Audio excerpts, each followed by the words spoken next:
Hello, brothers and sisters. Thank you for joining me. What you are about to hear is the testimony of a man who died for a few minutes and was taken to heaven. And what he saw there will speak straight to your heart. Even when you feel hope is gone, God still has something prepared for you. Give me just a few minutes of your time as I share his testimony with you. Now, listen and be blessed. My name is James and I am 63 years old. I have never shared this story with anybody until today. Not my wife, not my children, not even my closest friend of 40 years. I am only sharing it now because I found this channel late one night when I could not sleep, and something in my heart told me it was time. It was time to stop holding this inside me. So please, bear with me.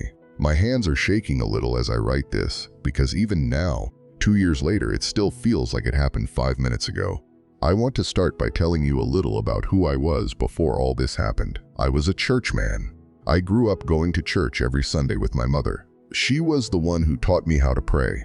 I remember kneeling beside my bed as a young boy, maybe 7 or 8 years old, and she would tell me, "Son, when you pray, you keep praying until you see the answer. Don't stop." But like most people, as I grew older, life got busy. I got a job, I got married, I had children. And somewhere along the way, my prayer life became something I did only when things got hard. I was not a bad man. I want to be clear about that. I loved God. I believed in Him with all my heart. But my prayers had become short, quick, like a text message you send and forget about. In the early part of 2024, I went in for a routine surgery. It was nothing too serious, or so the doctors told me. I had some issues with my hip, and they said it was a common procedure, one they had done thousands of times before. My wife was a little nervous, as wives usually are, but I was calm. I remember joking with the nurse before they wheeled me in, telling her I would be back on my feet, dancing at my granddaughter's wedding one day. She laughed. I laughed too. The surgery itself went fine, they told me later. It was during my recovery, while I was still in the hospital bed, that things took a turn nobody expected. I remember feeling a strange tightness in my chest. At first I thought it was just discomfort from the surgery. I did not want to make a fuss, so I did not call the nurse right away. I just lay there, breathing slowly, thinking it would pass. But it did not pass, it got worse. My chest felt like something heavy was sitting right on top of it, pressing down, and I remember trying to call out, but my voice would not come out the way I wanted it to. The next thing I remember, there were people rushing into my room. I could hear voices, but they sounded far away, like I was underwater. I remember someone shouting my name. I remember a hand on my chest, and then nothing, just darkness, or so I thought. I want to be honest with you. Before this happened, if you had asked me what I expected death to feel like, I would have told you I expected darkness. I expected silence, maybe fear. That is what most people think, is it not?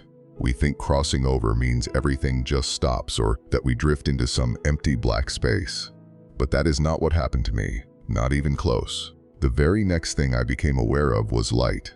Not the kind of light you see from the sun, or from a lamp, or even from the brightest daylight you have ever experienced here on earth. This was different. This light did not hurt my eyes. It did not blind me the way bright light usually does. Instead, it felt like the light was inviting me in, like it already knew me. I remember opening my eyes, if you can call it that, because I am still not sure I had a physical body in that moment, and everything around me was just brightness. Pure, clean, warm brightness. I did not feel confused for very long, which surprises me even now when I think back on it. I did not feel the panic you would expect. Instead, I felt this strange sense of peace settle over me, like someone had wrapped a blanket around my whole being. My heart, which had been racing with pain just moments before back in that hospital room, felt calm, still, at rest. As my eyes, or whatever it was I was seeing with, adjusted to the brightness, I began to notice shapes forming around me, and then I saw them. 2 figures standing just a few steps ahead of me. I want to describe them the best way I can, though I know words will not do them justice. They were tall, much taller than any man I had ever seen on earth. Their form was bright, almost like they were made of light themselves, but I could tell they had a shape, an outline, something that resembled the form of a person, but far more glorious. I knew right away, without anyone telling me, that these were angels. They did not speak to me right away. They simply stood there, and I felt this overwhelming sense that they had been waiting for me. Not in an impatient way, just waiting, the way a loved one waits for you at an airport, watching the doors, ready for the moment you walk through. I remember trying to speak, trying to ask where I was, but my voice would not come. And then I realized I did not need to speak out loud. My thoughts were somehow understood without me saying a single word. It is hard to explain unless you have experienced it yourself, but everything in that place seemed to communicate in a way that went beyond words. Thoughts moved between us like conversation, but without the sound. The two angels began to walk, and I understood, somehow, that I was meant to follow them. So I did. My body, or my spirit, or whatever I had become in that moment, moved forward with ease. I did not feel my legs walking the way I would on earth. It was more like gliding, like floating just slightly above where the ground would be, though there was solid ground beneath us, if you could call it ground. It looked like a floor made of something between marble and light, smooth and endless. As we moved forward, a hall began to open up before us. And I want you to understand, when I say hall, I do not mean anything like the hallways we have here on earth. This hall stretched out further than my eyes could see. It went on, curving slightly with the horizon, like it had no end. The ceiling, if you could call it that, was so high above us that I could not make out where it stopped. It simply faded into more light the higher it went. And then I noticed something along both sides of this great hall. Rows and rows of what looked like scrolls. They were glowing, each one with its own soft light, some brighter than others. They were stacked in what seemed like endless shelves, going up higher than I could see, and stretching down the hall further than my eyes could follow. There were so many of them, more than I could ever begin to count. Thousands, maybe millions, I do not know. I could not begin to guess a number. Each scroll had something written on it, and as we walked closer, I realized these were names of people. I remember slowing down, my curiosity pulling at me, and one of the angels turned slightly, as if giving me permission to look closer. I want to tell you, my first thought, and I believe this would be most people's first thought, was that these scrolls were records of good deeds, like some kind of book of life where our good works were being written down and kept for later. That is what I assumed. I have heard preachers talk about books being opened one day, so naturally, my mind went there. But then, gently, without any harsh tone at all, one of the angels helped me understand that I had it wrong. These were not records of deeds. These scrolls held something else entirely. They were prayers. Prayers that God had already intended to answer. Prayers that were on their way to being fulfilled, but they had been left unfinished, abandoned. Not because God changed his mind, but because the person praying had stopped too soon. I remember feeling a chill go through me when I understood this. A chill unlike anything I had felt before, because in that place there was no cold, no discomfort of any kind. But this feeling was different. It was a spiritual chill, if that makes sense. Because I began to understand, slowly, painfully, that these were not just random people's prayers. These were prayers that had been so close, so very close, to being answered, and yet they sat there, glowing, unfinished, because the person who prayed them had given up before the answer came. I stood there for a moment, just staring at the endless rows of scrolls, feeling a heaviness settle over my heart. I thought about all the times in my own life when I had prayed for something and then stopped after a few days or a few weeks when I did not see an answer right away. I thought about how many times I had told myself, well, I guess it was not meant to be, and moved on with my life. I never once considered that maybe, just maybe, the answer was still coming, and my giving up was what stopped it from arriving. We continued walking, deeper into that great hall, and the angels kept close beside me, one on each side, like guides making sure I did not stray from the path. I remember reaching out at one point, just wanting to touch one of the scrolls, curious about what it would feel like.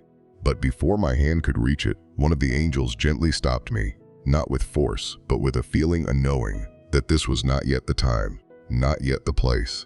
We walked for what felt like a long time. I do not know how to measure time in that place, because it did not feel like time worked the same way it does here. It could have been minutes. It could have been hours. It did not seem to matter there the way it matters here on earth. I remember thinking to myself, if this is what eternity feels like, then time truly does lose all its weight. As we walked deeper, I began to notice something strange happening within me. A sense of anticipation was building, though I could not explain why. My heart, or whatever it was that beat within me in that place, began to feel heavier with every step, like I was being led somewhere specific, somewhere meant just for me. And then, without warning, I saw it.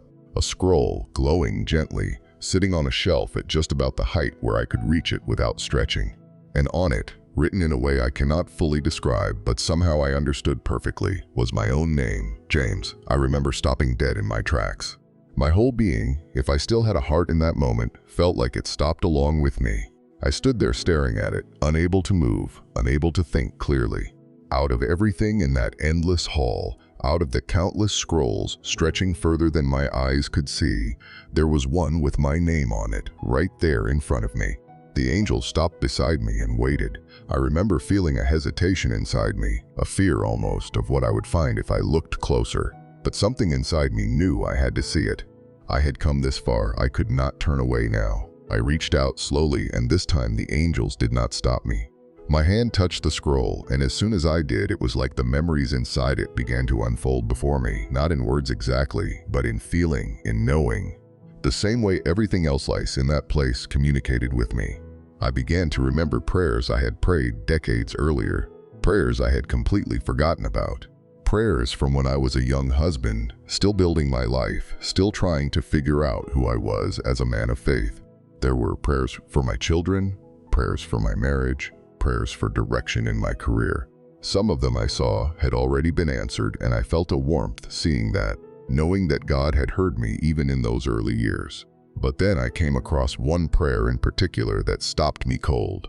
It was a prayer I had prayed for my family line, not just for my children, but for the generations that would come after them. I remembered now, slowly, painfully, that there had been a season in my life, many years ago, where I felt a strong pull to pray for the future of my family, for protection over them, for blessing to follow them for generations to come. I remembered praying this prayer with such passion in the beginning. I remembered crying out for it during a particularly hard season in my life, when things felt uncertain and I did not know what the future held. But then, as life moved forward, as things got busier, as the immediate problems in front of me seemed to resolve themselves in small ways, I stopped praying that prayer. I simply stopped. I did not make a decision to stop. It just faded away the way many good habits fade away when life gets in the way. Standing there, holding on to that scroll, I began to understand something that broke my heart in a way I have never experienced before. That prayer, the one for my family line for the generations to come, had been on its way. God had heard it, God had received it, and it was close, so very close, to being answered in a way that would have shaped my family for generations. But because I stopped praying it, because I let it go, thinking it was no longer necessary, the fullness of that answer never came to pass the way it could have. I want to be careful here because I do not want anyone to misunderstand what I am about to say. I do not believe, and nothing I experienced there suggested, that everything bad in my family's life happened because I stopped praying one prayer. That is not what I am saying. But I do believe, and I saw this clearly in that place, that there was a blessing, a fullness, a specific kind of breakthrough that was being prepared, and my continued prayer was part of how that breakthrough was going to come. And when I stopped, that particular door, at least for that season, closed. Not forever closed, I want to say that, but closed for a time longer than it needed to be. I remember standing there with tears, if you can have tears in that place, though I am not sure exactly what they were. But the feeling was the same as crying. A deep, overwhelming grief mixed with something else, something that felt like hope. Because even in my sorrow over what I had let go, I felt like this moment was being shown to me for a reason. Not to shame me, not to make me feel guilty forever, but to teach me something. The angels remained close during this whole time, and I remember feeling their presence like a comfort, even though they had not spoken a single audible word to me this entire time. Everything had been communicated through this deep, wordless understanding. After some time standing there with my own scroll, we continued walking, deeper still into this hall that seemed to have no end. And it was during this part of the journey that I began to feel a shift in the atmosphere around me. The light, which had already been beautiful beyond anything I had known, began to grow even brighter, even warmer, if that makes sense. And with it came a feeling I cannot fully put into words. A feeling of being fully known, fully seen, fully loved in a way that no human love, no matter how strong, could ever compare to. And then I saw him. I do not know exactly how to describe the moment I first became aware of his presence, because it was not like walking up to another person the way you would greet a stranger. It was more like suddenly realizing that everything around me, the light, the warmth, the peace, all of it was somehow connected to him, flowing from him. I understood, without needing to be told, that I was standing in the presence of Jesus. I want to be honest and tell you, I did not see him the way you might imagine, with a specific face that I could describe in detail to you now. What I remember most is the overwhelming sense of love and gentleness that came from him. It was not the kind of love that made me feel small or unworthy. It was the kind of love that made me feel like I mattered more than I ever understood while I was living my life on earth. I remember falling, or feeling like I was falling, though there was nothing beneath me to fall onto. It was more like my whole being just wanted to bow, to lower myself out of a respect and awe that I had never felt in my entire life. And as I did this, I felt him reach out, not physically the way we would reach out here on earth, but in a way that lifted me back up, that told me I did not need to stay down, that I was welcome there, not as someone lesser, but as someone deeply loved. It was in this moment that he began to teach me, though again, I want to be clear, this was not spoken out loud the way I am writing it to you now. It came to me through this deep knowing, through feelings and understanding that flowed directly into my heart and mind. He showed me, through a series of pictures and feelings that flooded my understanding all at once, how heaven experiences time differently than we do here on earth. He revealed to me that what feels like a long delay to us, weeks, months, sometimes even years of waiting for an answer to prayer, is such a small amount of time from where he stands. He showed me that many prayers are already set into motion the moment they are prayed, but the unfolding of that answer often takes a process, a sequence of events that must line up, some of which involve other people's choices, other circumstances, other pieces of the puzzle coming together. And when we stop praying too soon, when we give up before that process finishes unfolding, it can delay or even completely halt what was already being prepared for us. I remember feeling such a deep sorrow in that moment, thinking of how many prayers I personally had abandoned throughout my life. Not because I did not believe, not because I did not have faith, but simply because I got tired, because life moved forward and my attention shifted elsewhere, because I convinced myself that if it had not happened by now, maybe it just was not meant to happen at all. He showed me, gently but clearly, that this way of thinking, this giving up too soon, is one of the greatest tragedies among believers today. Not because God is unwilling to answer, not because prayers are ignored, but because so many people simply stop before the answer arrives, not realizing how close they truly were. I remember asking in my heart, though I did not speak with actual words, why this happens so often. Why do so many people give up right before their breakthrough? And he showed me something that I will never forget for the rest of my life. He showed me a vision, if you can call it that, of countless people all over the earth, each one standing at what looked like an invisible line, a line that separated where they currently were from the breakthrough they had been praying for.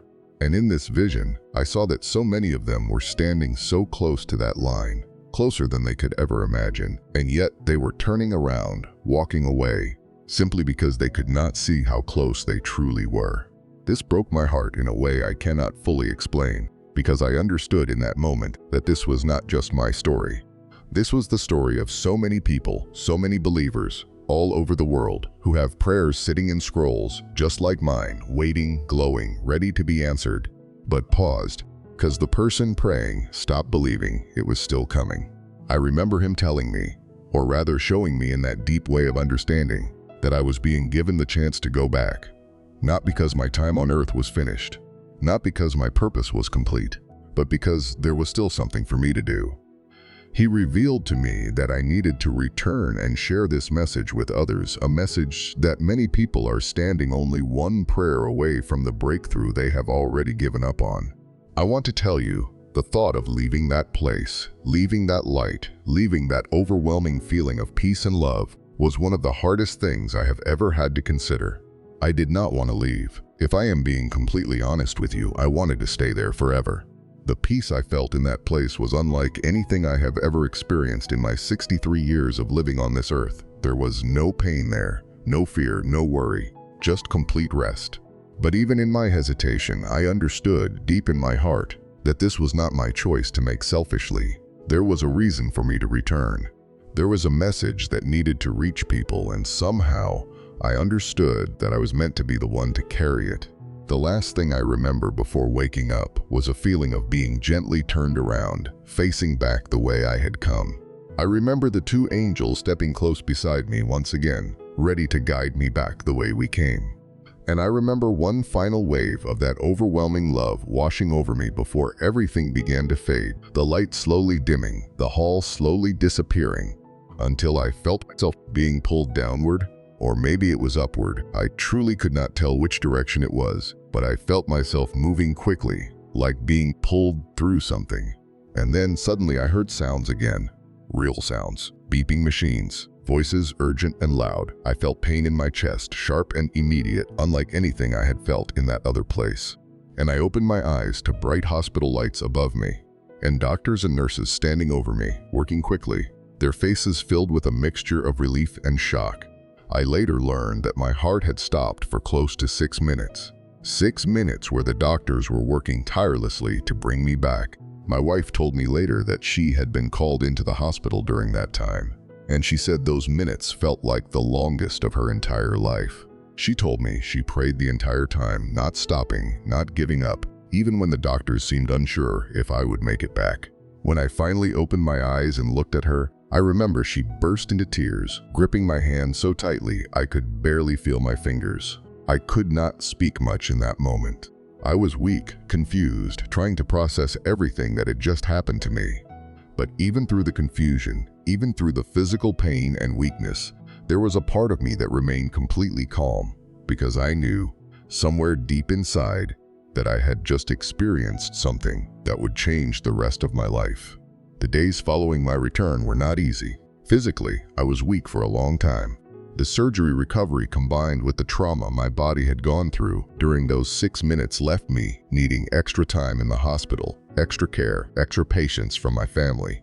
But even through all of that physical difficulty, my mind kept going back to what I had seen, what I had learned, what I had been shown. I did not tell anyone right away. I want to be honest about that. For the first several weeks, I kept this experience to myself. I was afraid people would think I was confused, that maybe it was just a dream brought on by the medication or the trauma of the surgery. I did not want to be looked at differently. I did not want people questioning my mental state, especially at my age when people sometimes assume older folks are just imagining things. But even in my silence, something inside me had already begun to shift. I remember, once I was strong enough to sit up in bed, asking my wife to bring me my old journal, one I had kept many years ago when I was a younger man, back when I used to write down my prayers. I had not touched that journal in decades. It had been sitting in a box in our attic, collecting dust. When she brought it to me, and I opened it for the first time in so many years, my hands were trembling.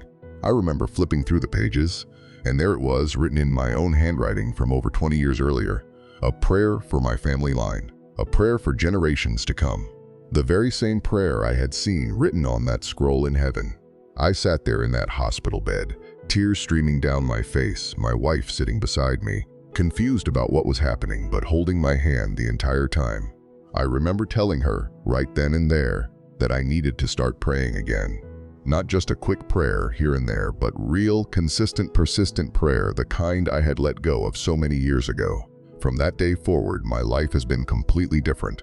I want to share with you some of the ways this experience changed me, because I believe it is important for you to understand that this was not just a story I experienced and then moved on from. This changed the very core of how I live my life now. The first thing that changed was my prayer life. I used to pray quickly, almost like checking off a task, and if I did not see results within a short amount of time, I would move on, assuming it was not meant to be. Now, I pray with patience. I pray knowing that even if I do not see an answer right away, it does not mean the answer is not coming. I have learned to trust that heaven works on a different kind of time than we do here on earth, and that my job is simply to keep believing, to keep asking, and to not give up before the breakthrough arrives. The second thing that changed was how I see other believers around me. I used to think that when someone stopped praying about something, it was simply because they had moved on, or maybe their faith was not strong enough. Now I understand it differently. I understand that so many people are simply tired, discouraged, worn down by waiting. And instead of judging them, I now try to encourage them, to remind them that giving up is often the last step before the miracle, and that they are closer than they realize. The third thing that changed was my relationship with my family. I began to pray again for my children, for my grandchildren, and for the generations that will come after them, with a passion and consistency I had not had in decades.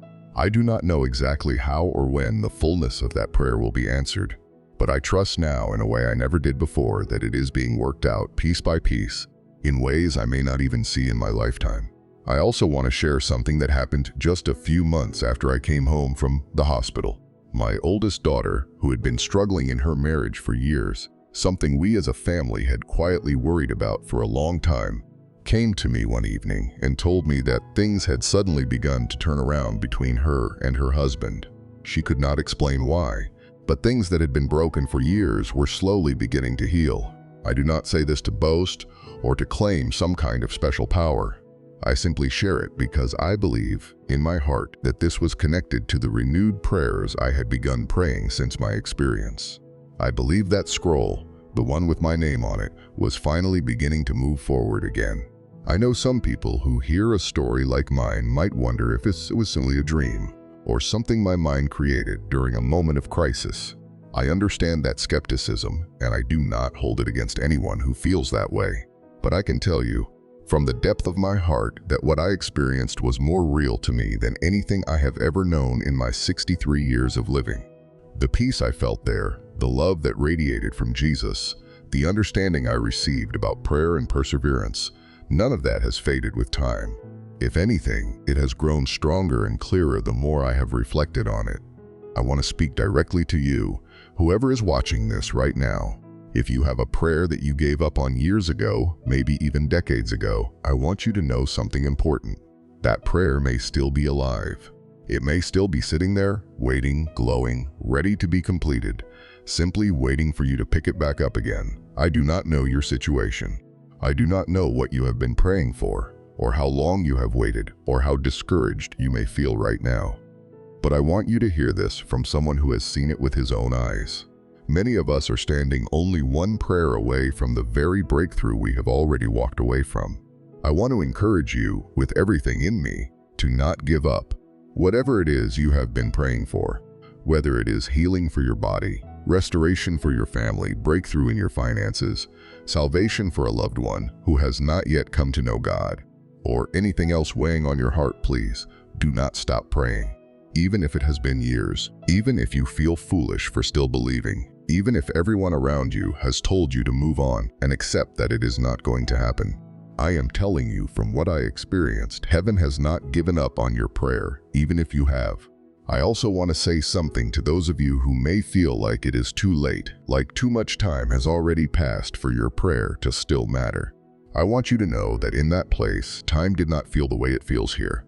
What feels like years of delay to us may still be moving forward in ways we cannot see. Please do not measure the faithfulness of God by how long you have had to wait. Instead, let this be the moment you pick that prayer back up, dust it off, and begin again. I have decided to share this testimony because I believe it is meant for more than just myself. I believe there are people out there right now who need to hear this message today. People who are on the verge of giving up on something they have been praying for, and this could be the very thing that gives them the strength to keep going. I found this channel, Daily Renewal, during a difficult night when I could not sleep, and something about the way these testimonies are shared touched my heart in a way I cannot fully explain. I felt led, deep in my spirit, to write my story down and send it here, trusting that it would reach the people who need to hear it most.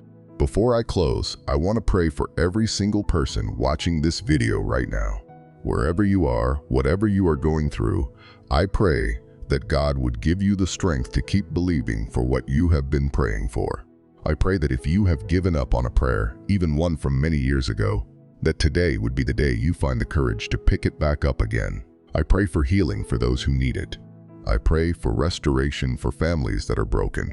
I pray for breakthrough for those who feel stuck. And I pray that every single person watching would feel a renewed sense of hope after hearing this today. I also want to ask something of you, if you do not mind. If this testimony has touched your heart in any way, please share this video with as many people as you can. Share it with your family. Share it with your friends. Share it with anyone you know who might be on the edge of giving up on a prayer they have carried for a long time. You never know whose life could be changed simply because this message reached them at the right moment. Just like my scroll was sitting there waiting for me to return to it. Because somewhere right now, there may be a scroll with your name on it, waiting patiently, glowing softly, ready for the moment you decide to pick your prayer back up again. Thank you for watching to this point. If you were blessed by this testimony, please kindly drop a like and comment in the comment section. And as you pray for what you need, may God come through for you in Jesus' name I pray. Amen.